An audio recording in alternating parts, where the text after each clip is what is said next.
heteronormativity unless you're an educated college academic. I'm just going to be nice as I can. I don't think Franklin was being honest with me with his first question or his first comment. I believe he was looking to trick me, that he was looking to take advantage of me. He's not being honest, which means he's being disingenuous, which means he has an agenda, which means he's probably going to lie and then try and use his skills to bring doubt in my mind. That is a personal attack. That is an attack against my masculinity and my manhood, and I take it very seriously coming from an academic who is a Ph.D. So if anyone has any right to complain here, it is I, because he tried tricking me. He tried taking advantage of me, using his power over me. Okay, all the things that any fucking social justice warrior would complain about, this fucking clown is trying to do, based on his education level, which means the logical fallacies he is using are non sequitur. These fucking words mean nothing. He's also using appeal to authority. He's a Ph.D., so he must be right. Guess all of the logical fallacies this guy is using just in a couple sentences. And they don't even have to be stated. They can be implied based on who he is and the subject matter being discussed at hand, the position he's taking, and then going and studying what he is saying and what he is referring to, and all the logical fallacies and the arguments made by social justice warriors, feminists, and the lesbian, gay, bi, tranny, queer movement. This guy is full of shit. Okay, let's look at this again. Have you ever considered that you're discontent? Who says I'm discontented? I don't like feminism because what it's done to men and our culture. I don't have discontent as if it's personal. But that's what I'm taking his insult as, because it's an intellectually snobby question. By clinging to outdated, obsolete, and disproven concepts. Clinging. The word clinging implies by the tips of my fingers or the skin of my teeth. Clinging was a phrase or a word used in a phrase about Americans by Barack Obama during his campaign, where he said there are bitter Americans clinging to their guns and Bibles. It is a slight, it is a slander, or libel, if you will, when he wrote that. It is a backhanded insult, and I take it as such.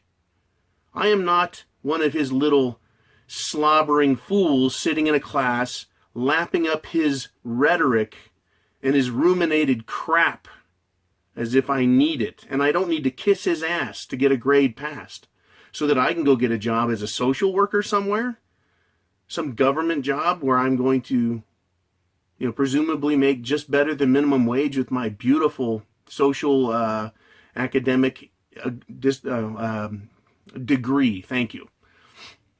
So he wrote that, and I'm going to read it again, then I'm going to go on to my final answer, my final response to him. Philosophy and comparative linguistics. Read social engineer.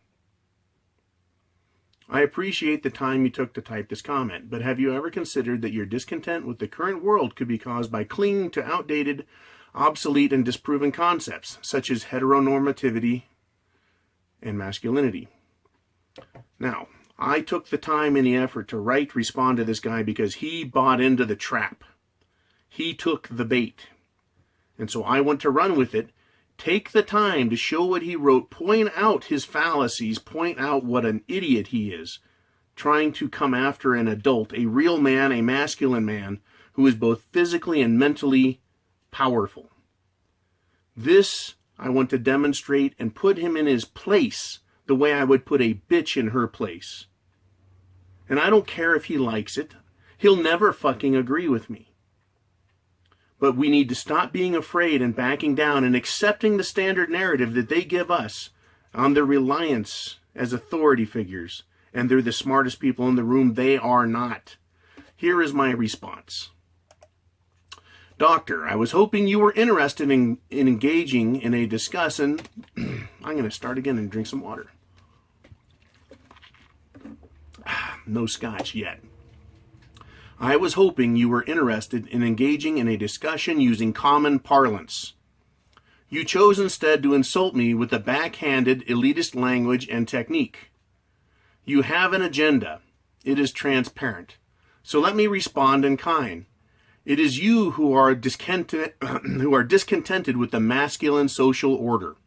I'm certain you have considered the corrosive effects of social engineering and are well aware of the consequences.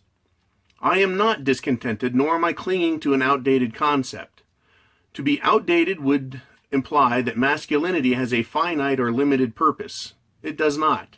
As for masculinity being obsolete, that argument I have found to be devoid of intellectual or historical foundation. When you say masculinity is disproven, your argument is exposed, for it is transparent and weak. You appear more to be a doctor of sophistry than of philosophy. Linguistics being your forte, I do not take kindly to parlor tricks designed to impress the naive disciples of academic tripe, it not being fit for disposal in the commode of the classic philosophers. I will not debate from the position of apologist, but instead respond in like fashion.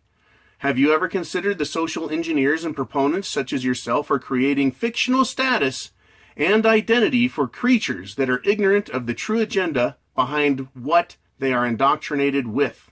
In other words, do you or don't you care that you are damaging weak-minded individuals by inserting false reality and fostering it in an academic environment? Can a lion be anything other than a lion? If a lion could understand English and you were to convince it that it was a gazelle, would the lion benefit in any meaningful way, or would the lion be merely controlled by the programmer? Would the lion prosper, or would it die from behaving as a gazelle, which is contrary to the lion's true nature? The answer is obvious. If you choose to be something other than a masculine man, then I suggest you consider an identity I choose for you. Perhaps as a seal? Would you die of exposure or drown before digesting your first meal? Perhaps you could accept the identity of a porcupine. Would you die of starvation finding the bark of pine trees intolerable to chew, swallow, and digest? I'm certain you see my point of view. So my thinking, my identity is outdated, obsolete, and disproven? I think not. Masculinity has survived thousands and tens of thousands of years. It has created the civilization that is so prosperous that it provides you with the luxury of questioning the very power that has made your life possible. It, meaning masculinity, is not obsolete, nor outdated, because masculinity continues in its efforts to create the wealth you need to survive, despite the best efforts of social engineers, in academia and government, to destroy it. The efforts of social engineers has the practical effect of destroying the very culture that created it, does it not? Were it not for the culture I cling to, and that's your parlance, Doctor, would the LGBTQ have the freedom to exist at all? Where would your LGBTQ subculture be were it not for the intelligent, powerful, and sometimes savage masculinity creating and securing the world in which you live and think? Where would academia be were it not for masculine traditional men performing the labor and producing the tremendous wealth required that allows you the luxury to consider the ideas that are so fantastic that they appear absolutely absurd to rational philosophers? Have you considered that by creating alternative genders, you reduce the number of masculine traditional men, which has the practical effect of reducing your culture's ability to defend itself in a world in which savagery still exists? If you doubt this, I refer you to the Third World invasion of Europe by intolerant and violent refugees, and that is current, ongoing, and pervasive. It is backed up by fact, details, statistics, everything. And it is both political in nature and evident by its social engineering masters. Okay, that's not in the thing, I just top of the head. Okay. If LGBTQ subculture is superior or even par in comparison to Western traditional male-female culture, then why are there no other cultures to be found internationally, as in the whole planet, that have embedded in their beginning or fundamental philosophy the concepts of LGBTQ subculture?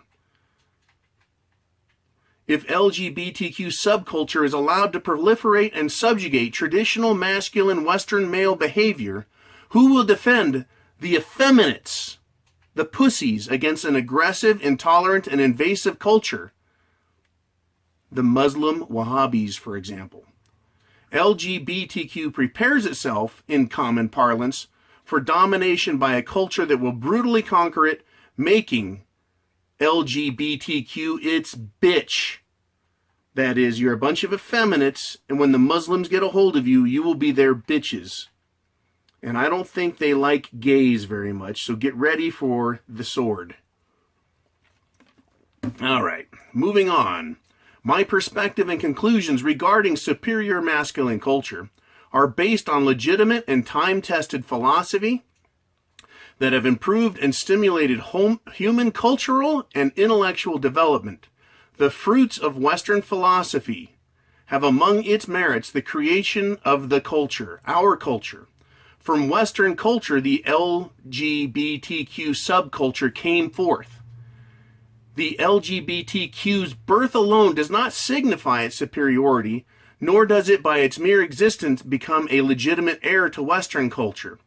The LGBTQ has the philosophical appearance of a diseased and retarded child.